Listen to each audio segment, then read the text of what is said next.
ეს საშინელი პოლიტიკური მასკარადი რაღაცა უნივერსიტეტების გაერთიანების დაშლის, აი ამ რაღაცა მერკანტილური ინტერესებიდან გამომდინარე ამ უბედურების გამოწვევის დასრულდა იმითი, რომ რაღაც ქართულმა ოცნებამ იმ სუსტ მდგომარეობაში, რომელიც ის დღეს არის, ვერ გარისკა იმ წნეხის გაძლება, რომელიც მისივე გულმხურვალე მხარდაჭერებისგან მიიღო გულისხმობ პროფესურას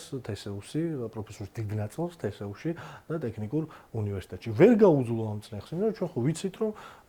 ამ ორივე უნივერსიტეტში პროფესურის დიდი ნაწილი არის პირდაპირ ქოცური წიაღის წარმომადგენელი, შესაბამისად იქ მიიღო დიდი წინააღმდეგობა და ამას ვერ გაუძლო. თორე ძირითადი ინტერესი აქამდეც იყო და ეხაც არის გამოვლინდა ხო აი ამ შეხვედრის მერე, რომ ერთი დიდი ინტერესი არის ქონება და მეორე ინტერესი იყო კონტროლის მექანიზმის დაწესება და როგორც აღმოჩნდა ქართული ოცნების ინტელიგენციის ამ ნაწილზე